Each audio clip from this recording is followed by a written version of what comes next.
Ser podcast.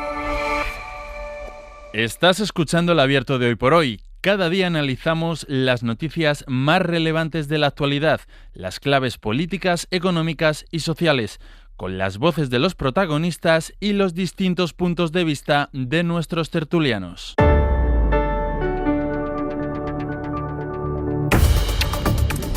Tiempo para el análisis, tiempo para el abierto en esta mañana de martes que dicen que se pone ya completamente veraniego. De hecho, los que han madrugado y han podido escuchar esta mañana, como con Sastre, hemos hecho los amaneceres ya desde la terraza, porque ya amanece a esa hora, a las 6:40 de la mañana aproximadamente, con lo cual ya todo va de cara al verano y la temperatura, ya nos ha dicho nuestro hombre del tiempo, Jordi Carbó, que se va a poner completamente veraniega.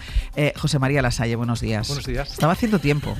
O sea, estaba a punto de explicarles a los oyentes cosas de mi vida ya, porque estaba haciendo tiempo. Porque sé que no tú seas exagerado. Yo sé que tú llegas ahí No siempre ahí, pero hoy y digo, voy a hacer tiempo. Sí. Hoy has calculado mal. Hoy he calculado. Has calculado un minuto unos mal. segundos por debajo, pero he llegado. Fíjate. José María Lasalle, buenos días. Buenos días. Cristina Monge, buenos Ha sido días. impresionante. No sé si no hay vídeo, pero es que tenían que haber visto los que nos están escuchando como José María estaba entrando prácticamente cuando le decían buenos días, pero al mismo tiempo con una tranquilidad y una calma Bueno, ajena a todo agobio. Pero a mí él nunca me pone nerviosa, porque yo sé que él llega. De hecho, hoy me ha asustado más por ti, que has llegado justo. Como bueno, aquí. justo a -5, o sea, 5 minutos Ya, antes. pero estamos No acostumbrados 5 aquí los segundos. horarios de todo el mundo. Y sé que es puntual por las veces que estoy en Barcelona, aunque no le veo llegar. Joan Subirats, buen día, buenos días. Tal? Buen día. Aquí haciéndome sufrir de buena mañana, para que te des cuenta.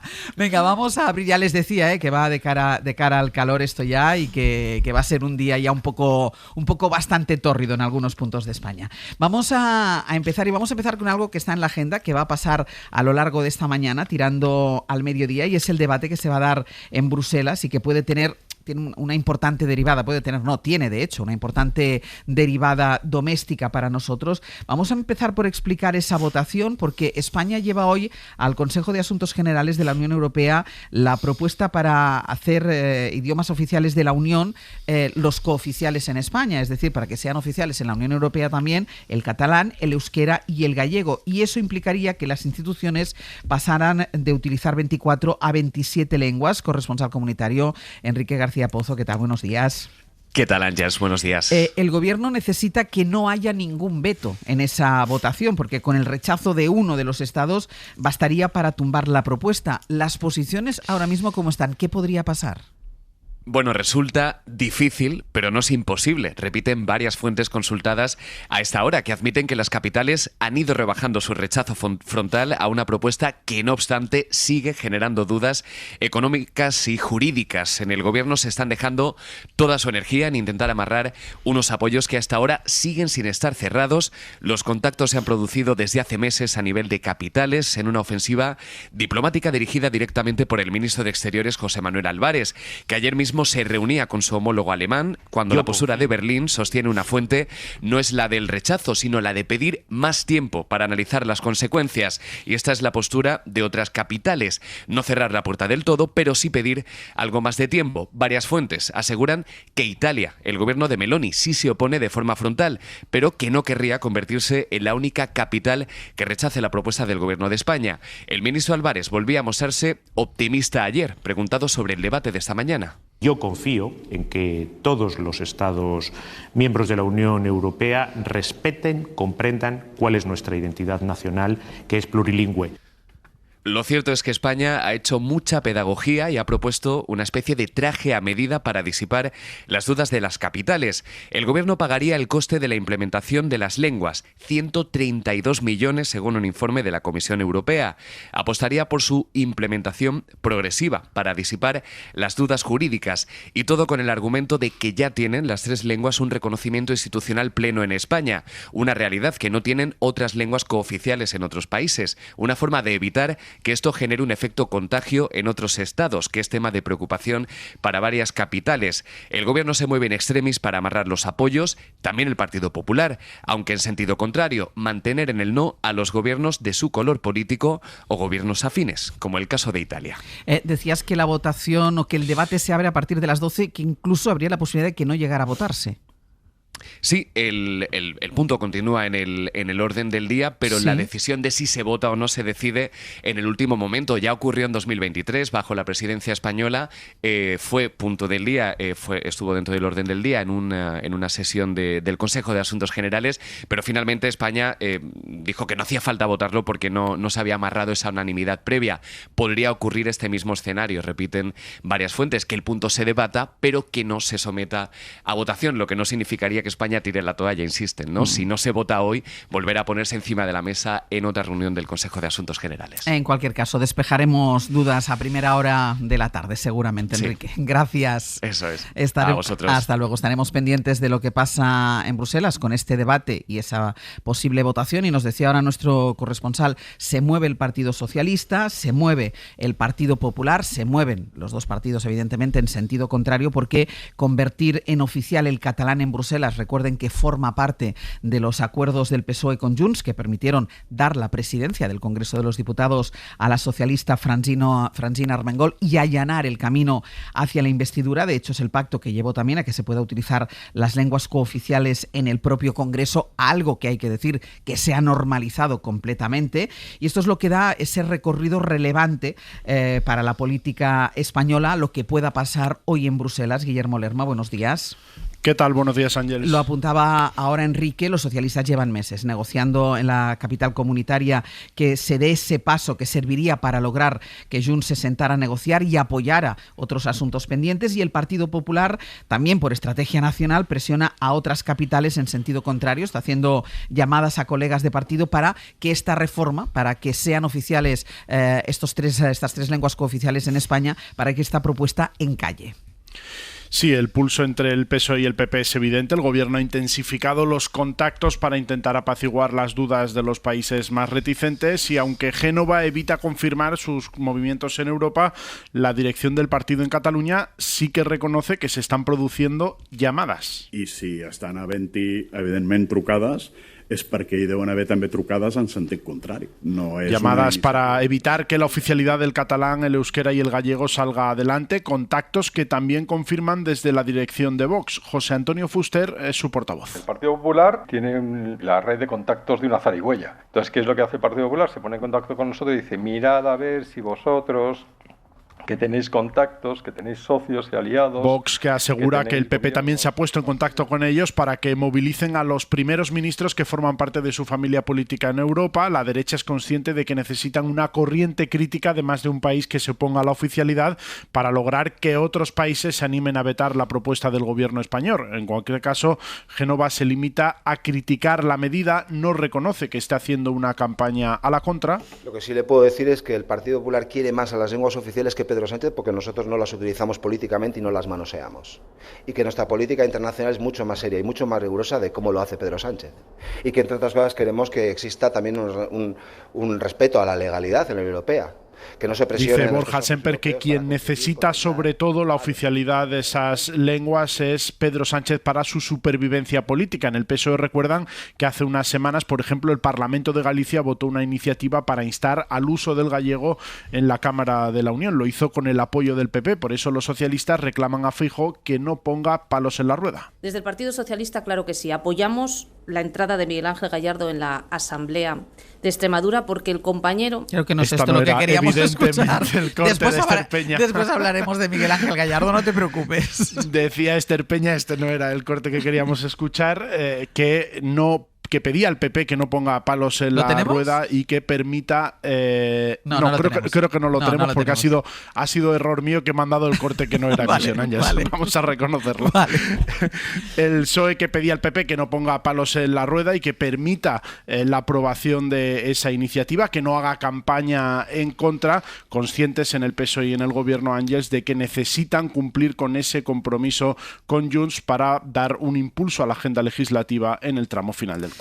Guille, gracias. Hasta luego. Hasta luego. Bueno, en cualquier caso, era una de las exigencias de Junts para garantizar la investidura, que no la estabilidad del gobierno, que no la legislatura entera. Por lo tanto, en el caso de que hoy saliera esa oficialidad del catalán, del gallego y del euskera en Europa, no quiere decir que Junts ya dé por sentada la estabilidad, que no encuentre otro argumento, otro motivo para seguir confrontando para el gobierno, porque aquí la clave sería cuánto importa a Junts la gobernabilidad de España, pero el caso, Joan, es que sí que la pugna y las disputas partidistas y políticas de España se trasladan hoy a Bruselas.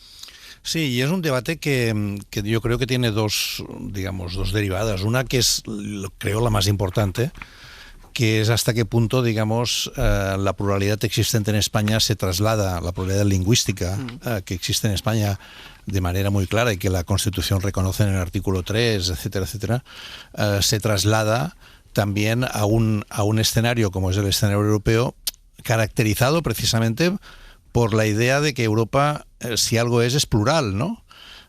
Yo recordaba en las claves esta mañana, ¿no?, que Humberto Eco, cuando le preguntaban cuál era la lengua de Europa, decía que era la traducción, que es una manera muy, muy explícita, ¿no?, de hablar de una unidad, de algo muy extraño, porque Europa es un objeto político no identificado, es decir, que es algo que no es ni una federación ni un Estado, y esa cosa extraña pues tiene el hecho de que tiene 24 lenguas distintas que se usan en un escenario institucional formado por 27 países, entre las cuales, por ejemplo, el inglés, que se utiliza muchísimo, sin que desde el Brexit haya un país que lo tenga como lengua oficial, porque sí que lo tienen Irlanda y Malta como lengua cooficial, y eso no pasa nada, y se reconoce el maltés que hablan 500.000 de personas, o el letón, o el estonio, o el checo, incluso el sueco y el danés, que están por debajo de las cifras de las que estamos hablando aquí cuando hablamos de lenguas cooficiales en España. Por lo tanto,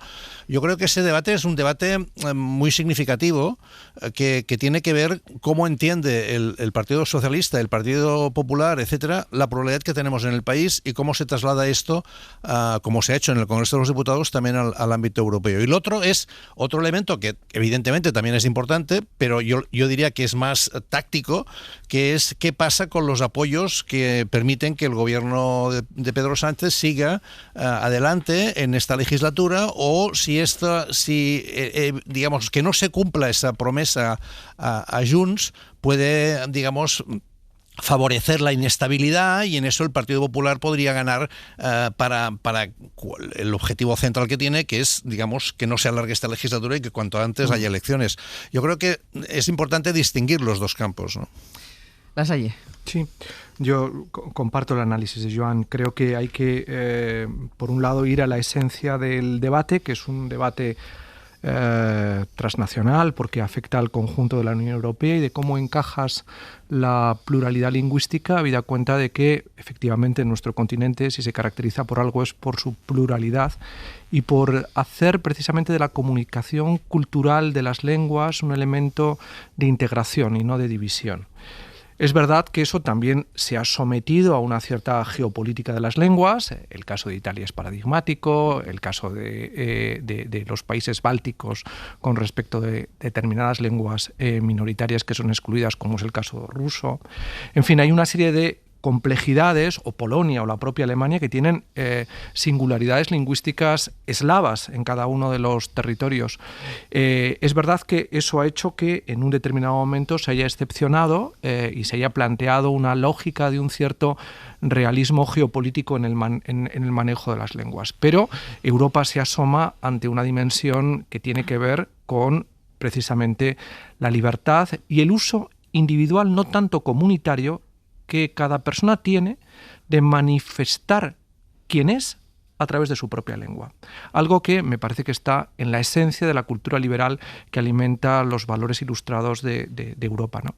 Y luego está el otro debate. El debate que hay que reconocer que el Partido Socialista tampoco es ajeno al mismo, porque lo primero, no se ha caracterizado durante muchísimo tiempo por reivindicar, hasta que los acuerdos de gobierno y particularmente el pacto con Junts le ha puesto sobre la mesa como un elemento tóxico que tiene que ver con otras muchísimas cosas, que se relacionan con el uso que el soberanismo catalán ha hecho de la lengua, etcétera, que complejizan todo y que hacen realmente difícil la posibilidad de que afrontemos esto desde la salud mental, que implicaría pensarlo primero y no vernos atrapados por lo segundo.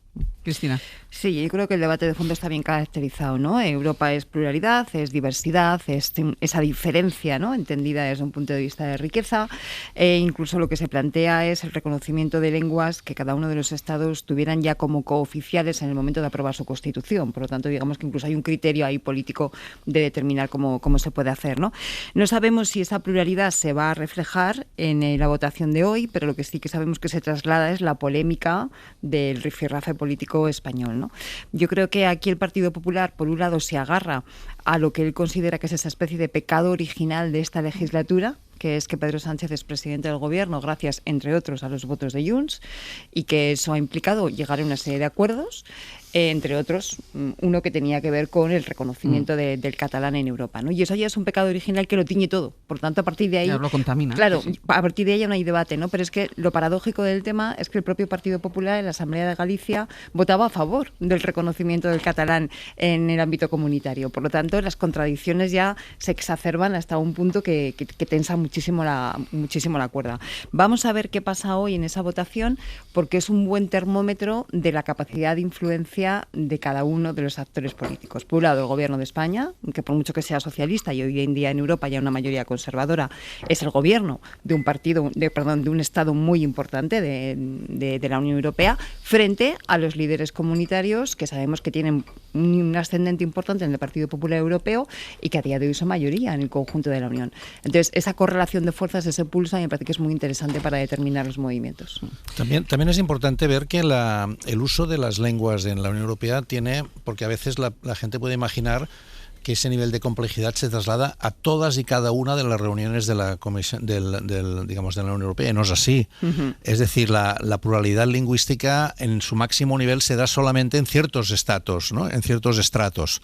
Por ejemplo, pues cuando hay una reunión de ministros en la cual, digamos, se permite que todos puedan hablar en su lengua sin ningún problema, y hay un servicio de traducción suficiente como para que esto funcione. Pero en reuniones de comisiones, en otros ámbitos, se utilizan las lenguas habituales de la Unión Europea, que son el inglés, el francés y en menor medida el alemán, pero el inglés y el francés sobre todo, como lenguas, digamos, de trabajo, ¿no?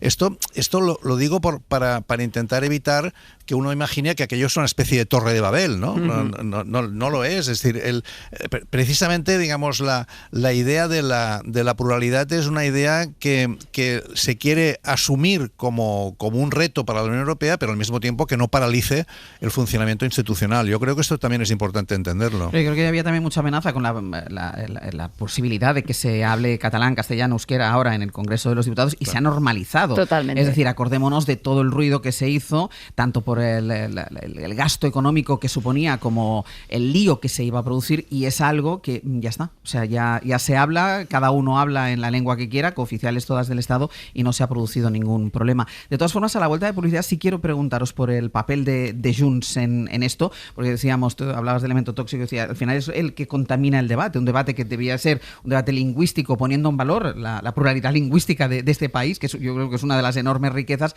y en cambio viene contaminada por la presión que ejerce siempre Junts per Catalunya. Una pausa y vamos con ello.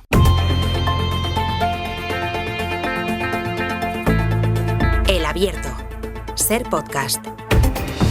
En el Abierto, José María Lasalle, Cristina Monge y Joan Subirats hablábamos del elemento contaminante que supone la exigencia de Junts para la oficialidad del catalán en Europa, una de las exigencias para garantizar su apoyo, en determinadas iniciativas, para empezar por la investidura, pero después el resto de iniciativas que van pasando por el Congreso de los Diputados. Pero es que, claro, Lasalle, decía yo al principio, es que tampoco esto es garantía. Es decir, Junts sabe perfectamente que el gobierno está haciendo todo lo que puede para que el catalán sea oficial en Europa, pero llega un momento momento en el que deja de estar en manos del gobierno esta decisión. Es una votación europea con países que pueden o no pueden oponerse. Es decir, y si en el caso de que saliera hoy bien para los intereses de Junts per Catalunya, bueno, encontraría otro argumento para dificultar la estabilidad.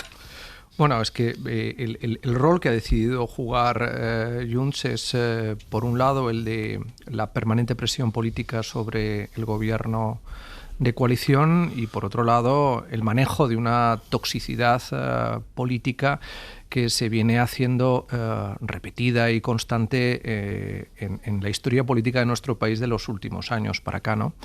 Y ya nos hemos acostumbrado a que esto forme parte un poco del folclore táctico de la política parlamentaria y de todo lo que acompaña esta, ¿no?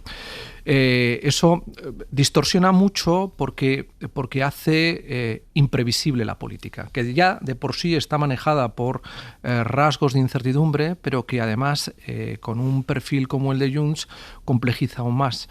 Lo cual, bueno, puede parecer una contradicción in terminis, pero es la propia naturaleza de la figura política que estamos analizando, ¿no? ¿Cuándo esto desaparecerá? Pues no lo sé. Pero es evidente que cuando eso suceda, que en algún momento, para normalizar también la política en Cataluña, Junts debería interiorizar que esta manera de aproximarse a la realidad es inviable en términos, en mi opinión, estratégicos, quizá tácticos no, pero estratégicos no, sobre todo cuando hay una parte de la sociedad catalana conservadora, catalanista en su sentido más clásico, que se siente huérfana porque no está encontrando la representación adecuada en lo que encarna Junts, que evidentemente hay un elemento simbólico de proximidad, pero que en el sentido más del seny català produce una cierta turbación cotidiana en la que no se representa, ¿no? En fin, estas son las cosas de la legislatura, que está marcada por pecados originales que va a ser difícil eludir hasta que no termine. Cristina. Sí, lo que pasa es que esos pecados originales luego se vuelven también en contra, efectivamente, en este caso de Junts, que está en una posición que por un lado tiene esa orfandad, ha dejado huérfanos a ese electorado que se refería a José María del Salle, y por otro lado cada vez avanza postulados más de la ultraderecha, sobre todo en el tema migratorio, ¿no? Intentando taponar esa vía de fuga de votantes que pueden estar yéndose hacia Alianza Catalana en cuestiones, insisto, muy, muy, muy delicadas, como es el tema de la gestión de la migración. Entonces yo creo que en estos momentos se encuentran en un periodo de travesía por el desierto absolutamente, o sea, obligados a reinventarse y probablemente a ver cómo lo hacen para ser capaces de atender a todos sus electorados a la vez, que es muy complicado porque se junta la cuestión de ámbito cultural, reivindicatorio y nacionalista, por otro lado el eje izquierda-derecha, pero es que además eso se junta con una pulsión muy importante de la ultraderecha, insisto, con un tema tan delicado como el migratorio, que además si lo mezclas con las cuestiones nacionalistas identitarias, de ahí puede salir una bomba de relojería. Sí, es que yo creo que la posición constante de Junts es ponerse a la contra, ¿no? Sí. Y digamos, generar una posición incómoda, de tal manera que haga recordar siempre que tienen a su líder fuera del país, que ellos reivindican aún digamos, lo que fue el proceso y siguen, digamos, sin entender, sin asumir que hay un proceso de, digamos, entre comillas, de normalización en la situación política catalana que ellos no quieren asumir. Fijémonos, por ejemplo, en el tema de la lengua, ¿no? Ellos reivindican que en Europa ponen como condición para mantener su apoyo al gobierno de coalición que se produzca lo que estamos discutiendo, que es la votación hoy, etcétera, etcétera. Pero por otro lado, en Cataluña hay un pacto por la lengua que agrupa a todos los partidos, digamos, del eje desde el centro hasta la izquierda, con la exclusión de Vox y tal, y ellos se niegan a participar porque lo encuentran excesivamente blando, pero simplemente, yo creo, por el hecho de no querer plegarse, es decir, de constantemente estar en una posición que entienda que esto no es normal, que lo que ocurre no es normal y que por lo tanto ellos son el reflejo de la no normalidad constante, ¿no? Yo creo que esa es una posición que hace que incluso hoy podamos hablar de una cierta contradicción en lo que reclaman en Europa y lo que practican en casa. Lo que practican en Cataluña, ¿no? Sí. O sea, vamos a hacer una pausa y a la vuelta seguimos con el análisis.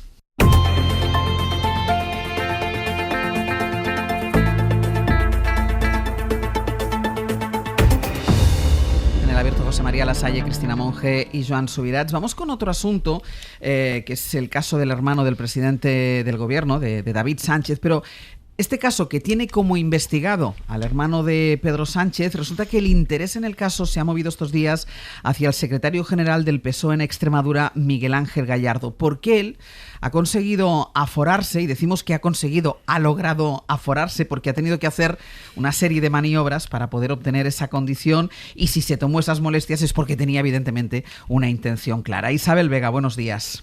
Hola, buenos días. La intención de Gallardo lo que pretende es que la causa pase al Tribunal Superior de Extremadura, pero la jueza que investiga el caso ha dejado claro que va a seguir estrictamente los pasos, y lo que primero tiene que hacer la jueza es certificar, es tener las pruebas de que Gallardo es aforado. Eso es, buenos días. Sabéis que en el ámbito judicial todo sigue un proceso y este es el que toca ahora. Pues recordaréis que la semana pasada, cuando la juez dictó el auto que sentaba en el banquillo a Gallardo y a las otras 10 personas, no tenía constancia oficial de que él 20 horas antes hubiera retirado su acta de diputado. Bueno, pues la defensa de Gallardo lo comunicó al juzgado y tras recibir ese escrito pidiendo a la juez específicamente que eleve la causa al Tribunal Superior de Justicia de Extremadura, la juez ha dicho, bueno, paso a paso, y ha pedido 2 documentos. Por un lado, quiere que el letrado mayor de la Asamblea de Extremadura, que es el órgano competente, certifique la fecha desde la que es diputado Gallardo, y por otro lado, quiere que la Junta Electoral le aporte el expediente por el que Gallardo ha accedido a ese escaño tras la renuncia de una diputada socialista, una diputada de su grupo. Y con todo eso, dice en una providencia que conocimos ayer, pues ya estaría en disposición de elevar el caso entero ante el Tribunal Superior de Justicia, que es el competente ahora que Gallardo ha conseguido ese aforamiento. ¿Pasaría al Tribunal Superior de Justicia todo el caso? ¿No se partiría el caso? Eso es, las defensas a las que hemos ido consultando dan por hecho que lo que viajaría sería la causa entera y luego allí ya los magistrados decidirían si hacen alguna partición. Hombre, la previsión es que vaya todo junto porque los hechos están muy relacionados, pero es verdad que hay 2 bloques. Por un lado está el acceso de David Sánchez, el hermano del presidente del gobierno, a una plaza pública en la Diputación de Badajoz, que es la razón por la que Miguel Ángel Gallardo está señalado por delitos de prevaricación y tráfico de influencias, y luego hay otro segundo bloque que es la contratación también pública de Luis Carrero, que es esta persona que era amigo personal de David Sánchez y que accedió en comisión de servicios a un puesto que le llevó a compartir despacho con él. La previsión es que viaje la causa entera y luego allí los magistrados analicen qué hacer. Esto tiene una doblez, y es que claro, contra lo que puede parecer o la tesis extendida, sobre todo por esta impresión que da de deseo de aforamiento, esto no necesariamente es positivo, sobre todo para el resto de los acusados que no gozan de ese aforamiento y que con el salto al Tribunal Superior de Justicia están perdiendo una instancia ante la que recurrir. Si a ti te juzga la Audiencia Provincial, luego recurres ante la Audiencia Provincial, si no te da la razón, escalas al Tribunal Superior de Justicia. Aquí están empezando desde ahí, están perdiendo los 2 pasos anteriores. Para el hermano de Pedro Sánchez, para David Sánchez, no es beneficioso que vaya al Tribunal Superior de Justicia de Extremadura. No necesariamente, quizá desde el punto de vista, si juegas con esa idea que parece estarse esparciendo de una persecución judicial o de un lawfare o de una causa de índole política, quizá puedas verlo desde ese prisma y considerar que igual sí que es más beneficioso. Pero el caso es que a pie de juzgado, cuando hablas con los abogados del resto de los investigados, te dicen que no necesariamente tiene que ser bueno, sobre todo por eso, porque pierdes una opción de que se escuche tu postulado y de que te den la razón. Empiezas como más tarde, la causa se acorta. Isabel, tú que estás siguiendo el caso de la jueza, basa la imputación en indicios. La imputación del hermano de Pedro Sánchez. Eso es, a lo largo de todo el año que ha estado abierta la causa, ella ha ido tomando declaraciones a un montón de testigos, a un elenco bastante amplio de investigados. Pensad que son 11 personas las que ha sentado en el banquillo, y ella llega a la conclusión de que aquí ha habido un momento en el que, por una serie de influencias que ella sustenta en la posición que ostentaba Pedro Sánchez como líder del Partido Socialista en 2016, antes de que se crease esta plaza, pues en Badajoz tenían conocimiento de la situación de búsqueda de empleo de David Sánchez y se le creó, por ser quien es, por ser hermano de quien era, esa plaza a medida. Lo ha ido sustentando a golpe de correos electrónicos y de testimonios que apuntan a que antes de que se adjudicase esa plaza, incluso antes de que se abriese la convocatoria, había rumores en el ámbito de la Cultura de Badajoz que referían que esa plaza iba a ser para él. Entonces, la juez lo que dice es que es inverosímil que no fuese para él si finalmente esos rumores se convirtieron en hechos contrastables. A partir de ahí, ella articula toda una tesis Perdemos. A golpe de influencias se crea esa plaza para él y luego se adapta a sus necesidades. Pues Isabel, muchísimas gracias, que teníamos algún problema ahí al final con la conexión. Muchísimas gracias, Isabel. Ay, disculpa. No, gracias, nada, todo ha ido perfecto, se te ha entendido perfectamente. Es importante. Esto tiene esa, hasta luego, Isabel. Tiene esa parte judicial y ya apuntaba ahora Isabel que Miguel Ángel Gallardo decidió buscarse ese aforamiento exprés para que la causa pasara al Tribunal Superior de Justicia. En poco más de un día se quitó del camino a otros 4 compañeros y accedió a un puesto de diputado. Recordemos que dimitió una diputada en la lista por delante de Gallardo. Iban otros 4 y renunciaron a esa posibilidad y la plaza, el asiento en el Parlamento fue para Gallardo y ahora solo puede procesarle el Tribunal Superior de Justicia de Extremadura. Ana Fernández Vila, buenos días. ¿Qué tal, Áñez? Buenos días. Y ese camino tan rápido hacia el aforamiento también ha sido muy polémico y a pesar de eso en el PSOE cierran filas con Gallardo, le defienden porque dicen que se está protegiendo de una cacería de la extrema derecha que le convierte en otra víctima socialista. Sí, el PSOE está visibilizando su respaldo absoluto a Gallardo y lo que argumentan primero es que como líder del partido en Extremadura le corresponde, dicen, estar en la Asamblea para ganar más peso político, para poder confrontar mejor con el PP, pero también justifican este movimiento de aforarse porque dicen que es otra víctima de la persecución que denuncian que están sufriendo solo por ser socialistas. Lo decía ayer Esther Peña. Es otra pieza más de la cacería, y digo bien, cacería, desatada por la ultraderecha política y mediática contra los políticos del Partido Socialista, contra sus familias y contra cualquiera. En privado, fuentes socialistas explican, de hecho, que ha habido una coordinación total entre Gallardo y la dirección socialista. Desde Ferraz ya venían, de hecho, desde hace tiempo recomendándole que diera este paso ante la sensación de desprotección que, según reconocen, les está generando la instrucción de la jueza de Badajoz. Admiten, además, en el PSOE, que lo que esperan ahora es que el aforamiento de Gallardo permita que toda la causa, incluido también lo que afecta al hermano de Pedro Sánchez, pase al Tribunal Superior de Justicia, como comentabais antes, ¿no? Que deje de estar esto en manos de esta jueza que aseguran que les está generando desprotección toda su instrucción para que se eleve todo el caso. Dicen que no tiene sentido que se divida, aunque eso sí los socialistas evitan reconocer que este sea el motivo que hay detrás del movimiento del líder del PSOE en Extremadura. Él, por su parte, ayer trató de salir al paso de toda esta polémica con esta propuesta. Si para el Partido Popular de Extremadura el problema real son los aforamientos, estamos en disposición de que abramos el Estatuto de Autonomía. Gallardo le tendió la mano al PP para debatir ahora sobre eliminar aforamientos, una propuesta de la que sí se desmarcó la dirección del PSOE. De esto sí, la portavoz federal dijo ayer que esto se enmarcaba en el contexto extremeño y no quiso valorar en sí esta propuesta, ni hablan de que se vaya a extender a otros puntos de la geografía española ni a nivel nacional. Ana, gracias. A vosotros. Es que claro, después de haber conseguido un aforamiento express, quitándote del camino a otros 4 compañeros que estaban antes que tú en las listas, una vez has conseguido ese aforamiento express para conseguir que el caso pase al Tribunal Superior de Justicia de Extremadura, tender la mano al Partido Popular para abrir el debate sobre los aforamientos.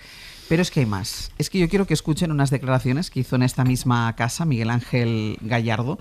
Eran en el mes de enero, y con esta contundencia, con esta claridad, con esta sencillez, explicaba que él no iba a hacer lo que exactamente ha acabado haciendo. De hecho, mire, mi compromiso es hacer oposición en la Asamblea de Extremadura y lo haré una vez que termine, entre otras cosas, este procedimiento. ¿Por qué? Porque yo no tengo que salir corriendo a una institución para aforarme, sino que prefiero previamente que quede cerrado y archivado este tema, porque de cualquier otra forma se podría entender que voy a aforarme para que sea el Tribunal Superior de Justicia quien tenga que asumir esta causa. ¿Qué me dices, Cristina? Pues me acabo de quedar ojiplática.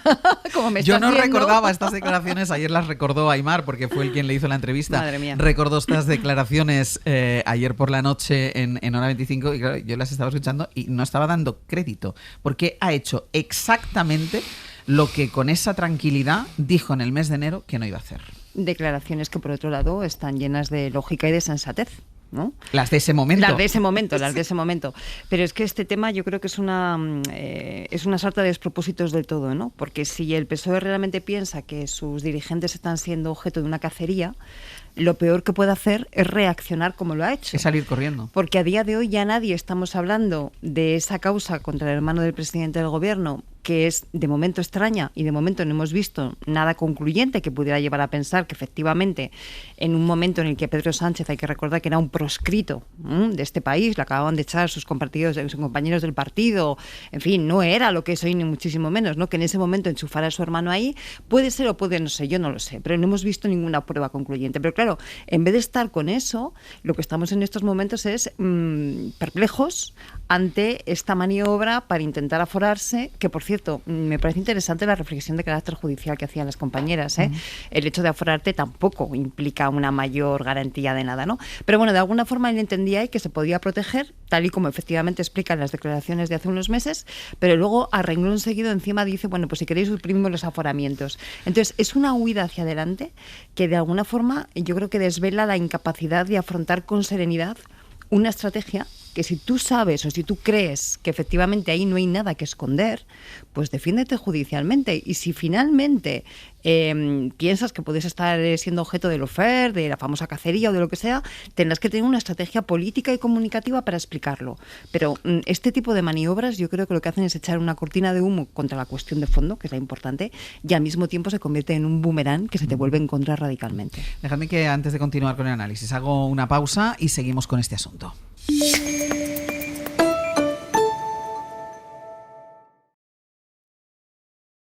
Tienes más Hoy por Hoy en nuestras redes sociales. Búscanos en Twitter, Facebook, Instagram y YouTube.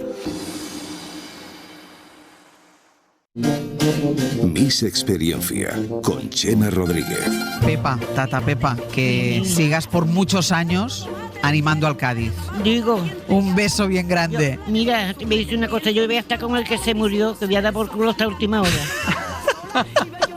Pues oye, no, pero es que me parece muy bien. Martes en Hoy por Hoy con Ángeles Barceló.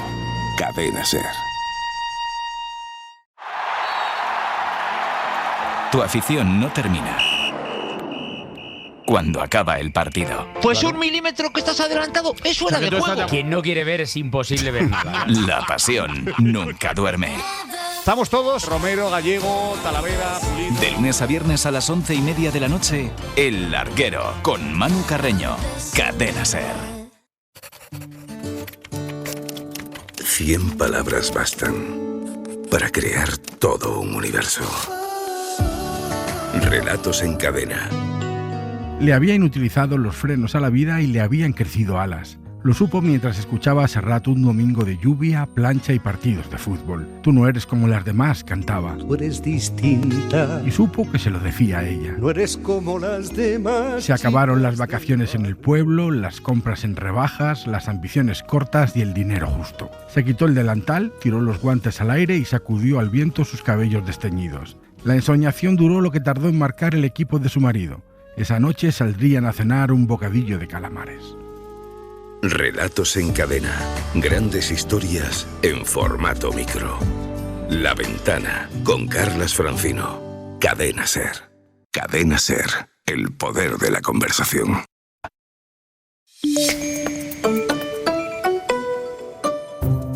Dale, Íñigo. Pues te pido la palabra antes de que sigan tus analistas porque esto os va a interesar. El seguro de coche de Línea Directa es uno de los mejor valorados en España según la consultora Intellience. Y si te cambias, te mejoran el precio directamente. Llama al 917-700-700 o entra en lineadirecta.com. Llama 917-700-700 o entra en lineadirecta.com. Y ya no os interrumpo más. Hoy por Hoy. Àngels Barceló. 9:20 de la mañana, 8:20 en Canarias, en el abierto José María Lasalle, Cristina Monge y Joan Subirats, hablando del aforamiento exprés del secretario general de los socialistas en Extremadura, imputado en el caso del hermano del presidente del gobierno, aforado a pesar de que en el mes de enero dijo que precisamente no iba a hacerlo y que además, una vez aforado, tiende la mano al Partido Popular para abrir el debate sobre qué hay que hacer con los aforamientos. Subirats. Sí, yo creo que el caso, tal como está, tal como lo hemos ido, digamos, conociendo, demuestra un nivel, digamos, iba a decir, de desvergüenza política, ¿no? En el sentido de que uno dice lo que le conviene en cada momento. No sabemos si la diputada que ha dimitido lo ha hecho para facilitar el tránsito, es imaginable que pueda ser así. Luego se saca de encima a 4 personas que estaban en la lista antes que él. Es decir, realmente el esfuerzo y la prepotencia del máximo dirigente del Partido Socialista en Extremadura en este tema es bastante espectacular, sin que yo acabe de entender demasiado qué gana con todo ello. Es decir, supongo que el punto de partida, aparte del descrédito que puede ocasionarle, etcétera, en su propia carrera política, lo que parece que promueve esta especie de tránsito es que debe pensar que hay una enemistad manifiesta de la jueza que tira adelante el caso, porque ¿qué garantías tiene? O sea, ¿qué está ganando pasando al Tribunal Superior de Extremadura? ¿Qué está ganando? Que haya más de un magistrado porque es un tribunal que ya es de carácter colegial que examine el caso, pero en cambio, como decía la compañera que nos ha hecho todo el análisis desde Extremadura, se está perdiendo una posibilidad de recurso. Arrastra con esa posición al conjunto de las personas que están sometidas a este proceso. No sé, yo creo que realmente, desde mi punto de vista, se justifica muy mal todo este proceso y además si por elevación, digamos que genera una situación de descrédito también hacia la política, ¿no? Porque de entrada su propio partido. Tú hablabas del descrédito personal, claro, pero al final es un descrédito que señala al Partido Socialista. Incluso la clase política, Àngels. Es decir, que hay políticos que por su condición tienen una serie de privilegios que no tienen los demás. Esto es histórico, ya lo sabemos, el del aforamiento, y se puede perfectamente defender porque históricamente es así. Pero en el momento en que hay, yo me acuerdo de aforamientos de una persona que era arquitecto, senador, y que utilizó el aforamiento para evitar un proceso que iba contra su condición de arquitecto. Su profesión. Entonces, estas son cosas que no son explicables, ¿no? Yo creo que esto, digamos, es un caso que no es precisamente ejemplar, ¿eh?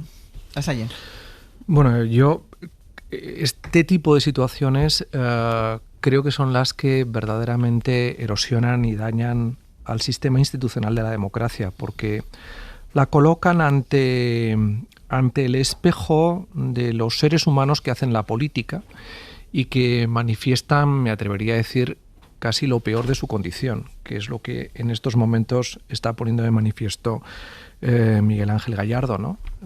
Y además de una manera torpe y torticera a la vez, y sin que en principio redunde en beneficio de nadie salvo de él mismo, con lo cual todo lo que sostiene la narrativa de la política se ve comprometida a través de momentos y situaciones como las que estamos analizando, ¿no? Y que desde un punto de vista incluso intelectual no acabas de entender qué es lo que se está buscando a los efectos finales, que en este caso podría ser tratar de limitar la erosión que proyecta sobre el presidente del gobierno todo este debate. Con lo cual, uno se queda realmente, como se decía cuando yo era niño, ojo plático, ¿no? Es decir, como, pero ¿de qué no me estoy enterando? Porque realmente se te queda como cara de tonto pensando, ¿de qué no me estoy enterando en esta jugada? Porque hay algo tan poco sensato, en el sentido más profundo del término, que realmente pone en evidencia muchos la naturaleza de muchos de los políticos. Y claro, este es un panorama realmente complejo cuando tenemos cuestiones de la envergadura que tenemos por delante en Europa, en el mundo, etcétera, ¿no? En fin, no sé, iremos viendo cómo evoluciona el asunto y a lo mejor al hilo de eso descubriremos algo que misteriosamente, como algo cabalístico, se esconde detrás de esto, ¿no? Porque hay algo realmente que debería hacérselo ver el interesado y todos los que alrededor están haciendo posible que este tipo de iniciativa se produzca. Porque, a ver, por mucha fuerza, y Joan señalaba, que políticamente tenga Gallardo dentro de Badajoz, es evidente que mover tantas voluntades para conseguir esto no es fácil. También entendiendo cómo funciona la política local. Claro. Es decir, estamos involucrando a 5 personas a las que les tienes que dar una explicación de por qué tienen que sacrificarse por él, ¿no? Y por mucha fuerza que tenga políticamente este personaje, vamos a dejar unos puntos suspensivos ahí, porque no es tan fácil movilizar, sobre todo en los ámbitos de la política tan local como pueda ser el caso de Extremadura, ¿no? En fin, de todas maneras, sí creo recordar que incluso en los tribunales superiores de justicia hay segunda instancia en los supuestos en los que, como en este caso hay un tema de naturaleza penal ante el Tribunal Supremo, dependiendo de cómo se desarrolle el propio procedimiento. Yo creo que en el tema concreto la estrategia política a todos nos hace un poco incomprensible, salvo que efectivamente mañana conozcamos algo nuevo que de repente sea una pieza que haga encajar todo, ¿no? Pero desde luego a día de hoy la estrategia política es un poco extraña. Pero yendo a las cuestiones de fondo, ¿no? El papel de las administraciones locales y de las redes políticas locales, muchas veces mucho más vulnerables a peligros clientelares que acaban teniendo repercusiones, ¿no? Porque efectivamente aquí ha habido por lo menos 5 personas implicadas para que el señor Gallardo pudiera estar aforado, ¿no? ¿Cómo han funcionado esas relaciones? ¿Qué ha habido allí por medio? ¿Cómo se ha tomado esa decisión dentro del Partido Socialista de Extremadura? Entonces, eso por un lado. 2, la función de los partidos políticos. Los partidos políticos, que ahora mismo son elementos muy desprestigiados y con muy poca confianza por parte de la ciudadanía, son piedra angular del sistema democrático. Y tienen muchas funciones. Tienen la función de agregar preferencias, de elegir a los que nos van a representar, etcétera, etcétera. Si esos partidos fallan en sus dinámicas internas, realmente la erosión de la percepción pública se extiende a todo el sistema democrático, ¿no? Y en tercer lugar, figuras como pueden ser los aforamientos o la inmunidad parlamentaria, ¿no? Son figuras que, comentaba antes Subirás, ¿no? Están perfectamente justificadas desde el punto de vista de las garantías que debe tener un representante público, pero conviene acotarlas. Y conviene acotarlas porque no dejan de ser ciertos privilegios que, insisto, están justificados desde el punto de vista de la lógica representativa y democrática, pero que necesitan ser bien perimetradas para que no den lugar a abusos, ¿no? o a interpretaciones excesivamente laxas por ser elegantes. Entonces, este es un tema que efectivamente, más allá de la estrategia política, que nos puede parecer incomprensible, a mí desde luego me lo parece, pero que luego da para mucho acerca de analizar cuáles son esas disfunciones democráticas que están debajo de ese fenómeno que luego todos nos llevamos las manos a la cabeza hablando de la desconfianza institucional, la desconfianza de la ciudadanía en la democracia, etcétera, etcétera. Y después hay otra cosa, porque el Partido Socialista cierra filas en torno a Miguel Ángel Gallardo, habla de cacería política. Bueno, tendrá sus razones, hay algunos casos que están más sustentados, otros que no están sustentados, es decir, vale, pues ellos pueden interpretar que hay una cacería política. Pero claro, la pregunta que yo hago es, ¿quién está diseñando la estrategia del partido, no del partido en Extremadura, sino del Partido Socialista, ante lo que consideran una cacería? Porque es evidente que lo que ha pasado en Extremadura les hace más daño por esa sensación de que algo están escondiendo, de que algo pasa, de que quieren salir corriendo. Entonces, ¿quién hay al mando que esté diseñando? Si de verdad consideran que es una cacería, que tendrán sus motivos, insisto, si lo es, tiene que haber una estrategia, primero, de clarificar, sobre todo de clarificar y no de enmarañar. Y lo que está haciendo ahora mismo el Partido Socialista es, en Extremadura, ¿vale? Pero avalado por el Partido Socialista de Ferraz, que sale defendiendo la postura de Gallardo. Es decir, ¿quién hay ahí? Sí, realmente hay situaciones que no acaban de entenderse. Es cierto que hay una parte, digamos, que tiene su lógica, que sería decir, un líder en la oposición que no esté en el Parlamento de una comunidad digamos, tiene problemas de reforzar su liderazgo y de hacer oposición porque no está presente. Esto le pasa a Óscar López en Madrid, le pasa a Diana Morán en la Comunidad Valenciana, es decir, es algo que debilita. Le pasaba a Feijóo, ¿os acordáis? Cuando fue nombrado que él no estaba en el Parlamento, etcétera. Por tanto, hay una parte, digamos, de razón política que justifica esto. Pasa que el momento en que se hace, el haberlo negado antes, etcétera, es un desastre. O sea, sí. ¿Qué vas a decir, Lasalle? No, que también a veces juega, y en este contexto de la imagen pública, el control de daños. Es decir, si no interviene el Tribunal Superior de Justicia, no se produce una dilación ante el riesgo de una sentencia condenatoria más rápida en primera instancia. Y ahí entran una serie de dinámicas asociadas al cálculo de los tiempos y todo lo que, asociado al cálculo de esos tiempos, proyecta sobre la imagen que al final la cacería política no es alrededor del hermano de Pedro Sánchez o del presidente de la Diputación de Badajoz, es realmente la figura del propio presidente del gobierno, que es lo que aquí se está buscando. Que además, alrededor de todas estas maniobras, lo que se pone de manifiesto es un anillo de presión mediática donde se involucra a su mujer con una instrucción abierta, se involucra a su hermano, está la persona más próxima políticamente en su momento a él, como fue el ministro Ábalos, etcétera, etcétera. Hay toda una narrativa que va asfixiando la imagen pública del presidente y que la administración de los tiempos se convierte en un factor relevante habida cuenta de una legislatura que puede durar hasta el año 27, ¿no?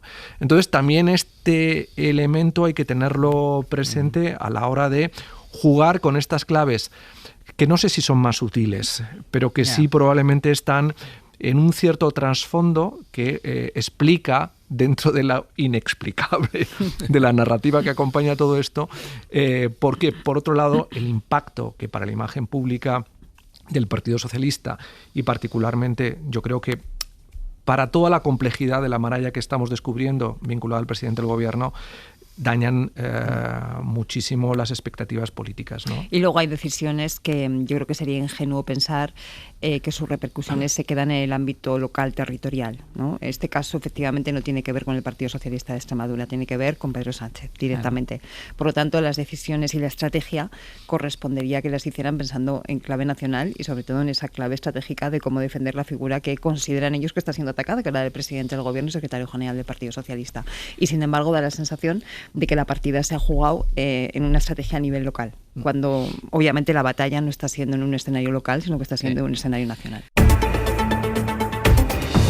En el abierto, José María Lasalle, Cristina Monge y Joan Subirats. En lo que se refiere al Partido Popular, ha quedado estos días un poco en segundo plano su propia efervescencia interna, que había empezado a dejarse ver en plenos preparativos para el Congreso, que ya saben que el partido va a celebrar la primera semana de julio. Veíamos voces en direcciones que parecían distintas, si no contrarias, con matices diferentes, y por eso Alberto Núñez Feijóo había empezado a enviar el mensaje de que sería un Congreso mucho más plano de lo que se podía esperar. David Junquera, buenos días. Hola a todos. Porque el plan era dejar donde están aparcados los temas que pueden ser más espinosos.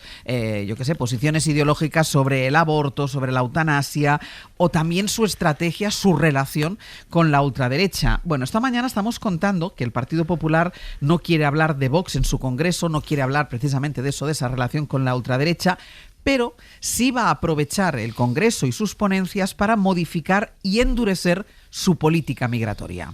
Ya lleva mucho tiempo el PP asomando la patita con este tema, enseñando alguna carta para mostrar por dónde iba a ir la jugada. Una jugada que va a quedar negro sobre blanco este julio en las tablas de la ley del partido. Esto es, la ponencia política, que está en modo bosquejo ahora mismo, pero que tiene un capítulo muy importante dedicado a la inmigración. El texto está verde aún, según nos reconocen desde el partido y también los ponentes, y los encargados de redactarlo son precisamente dos varones moderados, Moreno y Mañueco, pero todo va a depender al final de un Feijóo que ha dejado claro en Telecinco por dónde quiere que vaya la cosa. En la ponencia política habrá un apartado importante en materia de inmigración. Estamos a favor de la inmigración regulada y estamos a favor de disminuir la inmigración en nuestro país.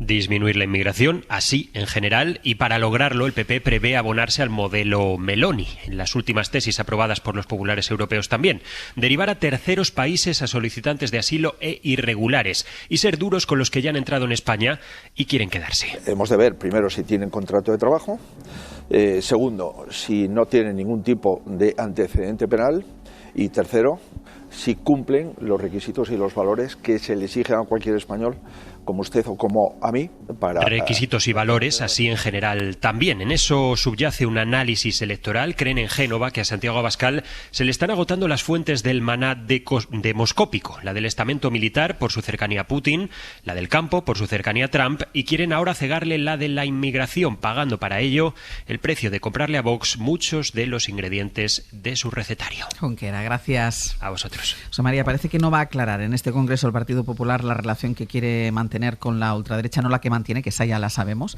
sino la que quiere mantener, pero sí parece que tiene claro querer taponer la posible fuga de votos hacia la ultraderecha en un tema como la inmigración, que ya ha salido antes cuando hablábamos de Junts. Bueno, pero lo tiene fácil en el sentido de que lo que tiene que marcar una línea roja es claramente los discursos en los que la xenofobia está explícita y manifiesta, que es algo que desgraciadamente pone sobre la mesa constantemente Vox, ¿no? Y que es una seña de identidad con la que quiere establecer una línea de comunicación narrativa con lo que los partidos de extrema derecha en toda Europa están planteando, ¿no? En Francia, en Alemania, en Austria.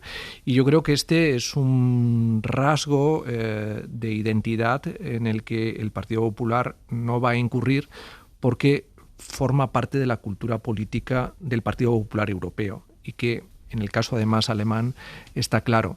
Pero también hay que señalar que lo que parece evidente y forma parte también un poco de la dinámica de nuestro tiempo es que a nivel europeo todos los gobiernos parecen alineados en poner sobre la mesa dinámicas de endurecimiento respecto de la política migratoria. Y esto también hay que asumirlo. Creo que la línea roja está claramente en el condicionante ético y moral que planteaba al comienzo, ¿no?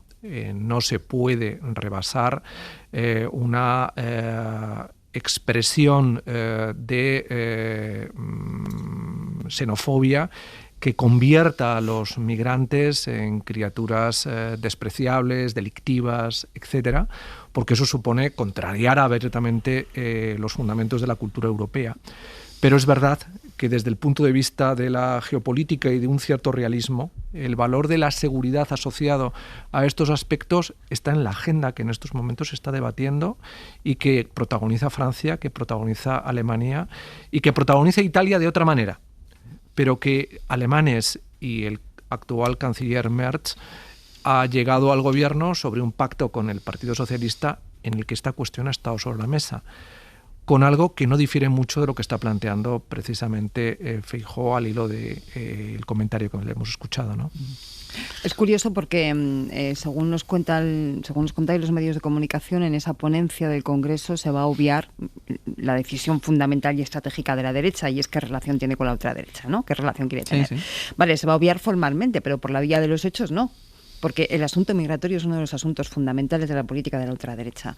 Y no hace falta que la ultraderecha gane unas elecciones o llegue a una presidencia del gobierno para hacer valer sus ideas. Si se la compra a la derecha no ultra, ya está ganando, en el sentido de que ya está haciendo realidad ese planteamiento ideológico que tiene. A mí hay dos elementos que me preocupan mucho de lo que acabamos de escuchar de Feijóo, ¿no? Primero, la alusión clarísima a los antecedentes penales. Hablar de inmigración es hablar de antecedentes penales. Por lo tanto, la sombra de la sospecha y la asociación de migración con delincuencia automáticamente emerge en la cabeza de todo el que esté escuchando esas declaraciones. Tenemos que exigir a los migrantes que no tengan antecedentes penales. ¿Y al resto? ¿No? Pero no, hablamos de antecedentes penales cuando hablamos de migrantes. Y en segunda cuestión, En segundo lugar, la cuestión de los valores, ¿no?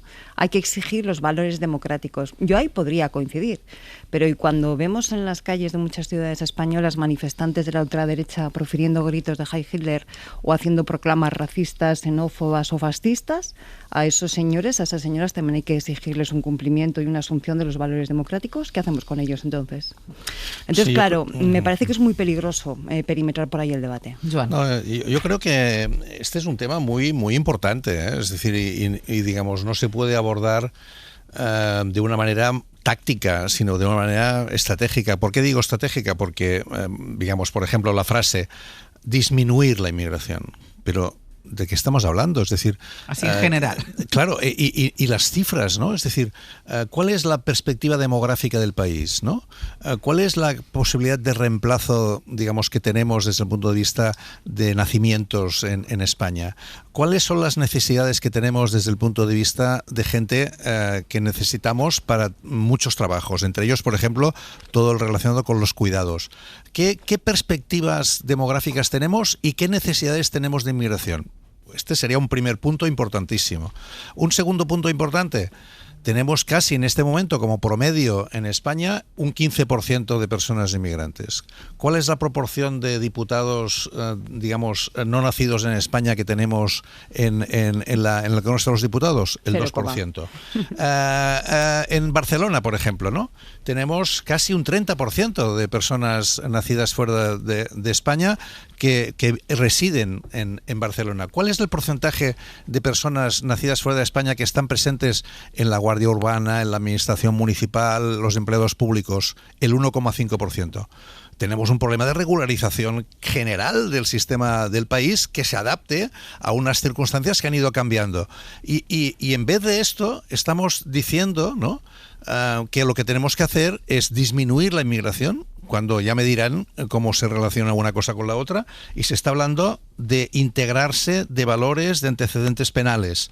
Bueno, pues discutamos en serio qué tipo de sociedad vamos a construir, porque realmente la que ya tenemos, digamos, tendría que normalizarse, ¿no? Lo cual no quiere decir que no podamos discutir de lo que decía José María, ¿no? De cuál es la lógica europea y cuáles son los límites, digamos, de lo que entendemos como principios que han fundado Europa, ¿no? Y ahí pues podríamos discutir sobre si existe o no la identidad europea, qué valores hay, desde Václav Havel hasta Umberto Eco podríamos discutir de todo esto. Pero lo que no podemos es, digamos, pasar por encima de este tema como si fuera un problema táctico, como si fuera un problema de decir, bueno, pues ahora en el Congreso vamos a cambiar un poco el rollo porque a ver un poco qué pasa con Vox y si como hace Junts en Cataluña con Alianza Catalana. Es decir, no estamos discutiendo de verdad los temas de fondo del debate sobre la composición social de nuestro país y sobre el futuro y las perspectivas. Lo estamos todo reduciendo a un problema táctico de corto plazo y de qué gano yo en las próximas elecciones diciendo una cosa o la otra. Para mí me parece penoso.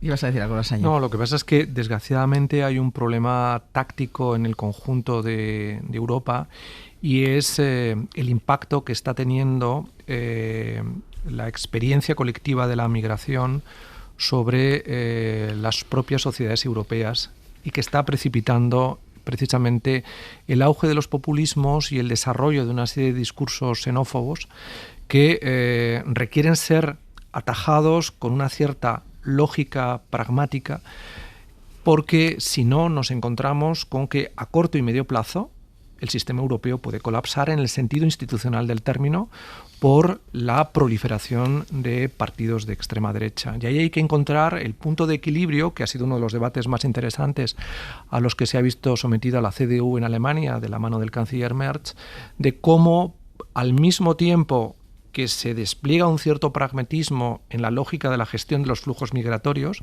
especialmente con respecto a lo que sucedió en la época de la canciller Merkel, debe de alguna manera proyectarse en evitar la objetualización brutal del migrante evitar evidentemente la lógica xenófoba que cuestiona su propia naturaleza personal en el sentido cívico del término.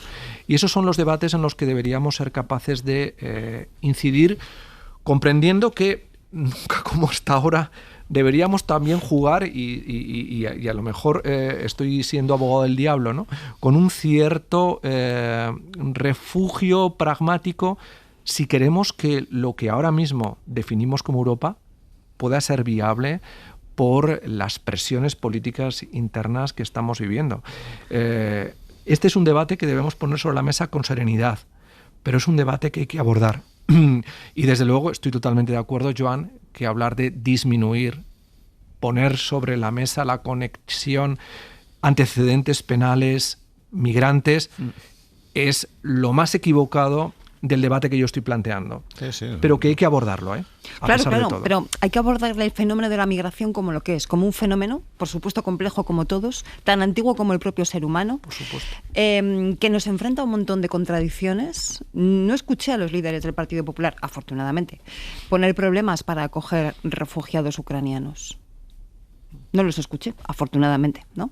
Sin embargo, vemos que la actitud es diferente cuando las personas proceden de países del norte de África o tienen un color de piel un poquito más oscuro, ¿no? Entonces, hay que enfrentar todas esas contradicciones. Eso quiere decir que un fenómeno como la migración, si no se gestiona bien, yo insisto mucho siempre en esto, si no se gestiona bien en algunos territorios, ¿puede generar conflictos? Por supuesto, lo estamos viendo. Pero entonces abordemos cuáles son las deficiencias de la gestión de la migración y qué ocurre en esos territorios y con esas sociedades para que estallen esos conflictos. Y nos encontraremos generalmente racismo, nos encontraremos pobreza, nos encontraremos desigualdad, nos encontraremos miseria, condiciones de vida infrahumanas.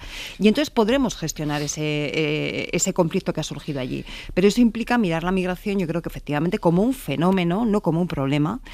Efectivamente reconocer que si no se gestiona bien puede llegar a generar problemas, y vamos a ver por dónde surgen esos problemas y cuáles son los motivos de fondo para ponerle frente y tapar así una vía de agua por la que se está colando la otra derecha. Dos cosas antes de terminar este abierto. Una tiene que ver con el tema con el que abríamos, con ese debate y esa votación para el reconocimiento de las lenguas cooficiales aquí en España como oficiales en Europa, el catalán, el euskera y el gallego, porque ya sabemos, corresponsal comunitario Enrique García Pozola de nuevo, ¿qué tal? Ya sabemos que como mínimo hay un país que se opone.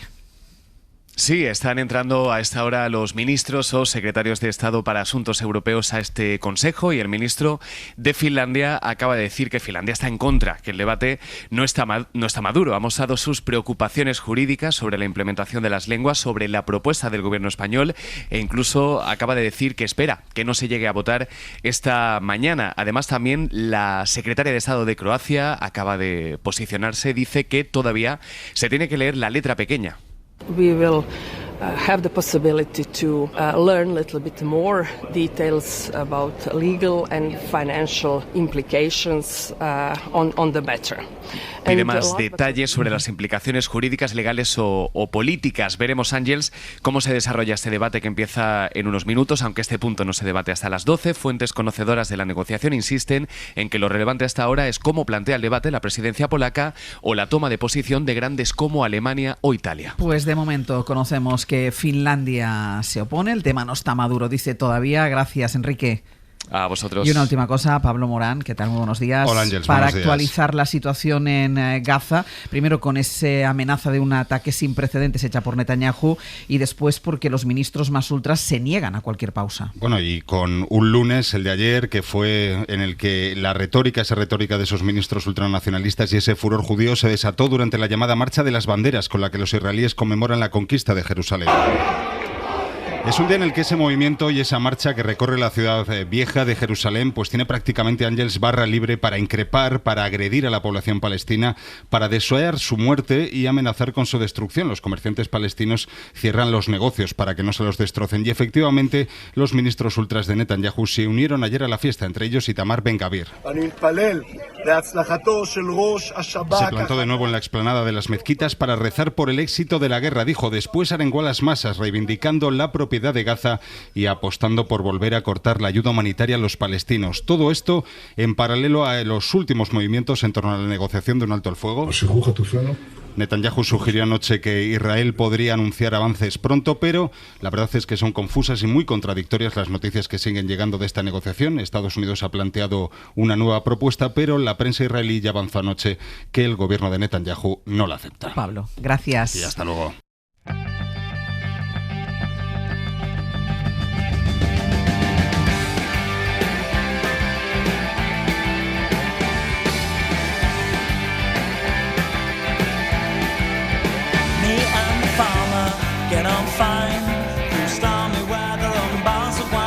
Pues vamos a ir terminando el abierto. Sergio Castro, Pepe Rubio, buenos días. ¿Qué tal? Buenos días. Vuestro turno ahora. Vale, pues a partir de las 10 con Aitana Castaño y Nacho Carretero, un nuevo episodio de Comando Norte. Vamos a hablar de las macrogranjas en España. En la actualidad hay más de 90 movimientos vecinales, que se dice pronto, sumando esfuerzos contra las grandes explotaciones ganaderas. Lo vamos a hacer con José Manuel Marraco, que es abogado especializado en Derecho Ambiental, que lleva defendiendo a los activistas de Greenpeace nada menos que hace más de 30 años. Muy bien. Bueno, en mis experiencias con Chema Rodríguez recibimos a Esperanza, de 86 años, es la última del Club de Triana, del Club del Orgullo Vieja, y bueno, es una mujer que se quedó viuda muy joven y se acerca a los 80 años y ha rehecho su vida, ha recompuesto su vida sentimental. Maravilloso, ¿verdad? Y muy bien, ¿no? Estupendo. Por favor, siempre del amor. Con la cabeza, estupendo, claro. viva el amor. Vale, vale. Y también, No muy solo importante, para los oyentes que nos están escuchando en este momento y le interesan los jardines y las plantas, 900, 100, 800 para cualquier consulta que quieran hacer a Eduardo Barba, que por cierto hoy nos habla de petunias y calibrachoas, que no es una planta vasca, sino una petunia más. Calibrachoas. 900, 100, 800. Exactamente. Para consultar con Eduardo Barba. Lo Podría que ser quieran. Lendakari de Euskadi. Un pincho de calibrachoa. 15 minutos de fama con Martín Bianchi. Destaco dos cosas: la graduación de la infanta Sofía, como pasa el tiempo, y hablaremos de la herencia del dueño de Mango, de Isaac Andic, valorada en 8.000 millones de euros. Andy, que si yo fuera familiar iba a estar ¿No nos aquí. ha dejado nada, Sergio, a nosotros? A nosotros nada. He estado escrutando los árboles genealógicos y no hay manera. No hay manera. Pues todo esto desde ahora y hasta que terminemos a las 12:20 de la mañana. José María Lasalle, Cristina Monge, Joan Subirats. Hasta la semana que viene. Un abrazo. Adiós. Para no perderte ningún episodio, síguenos en la aplicación o la web de la SER, Podium Podcast o tu plataforma de audio favorita.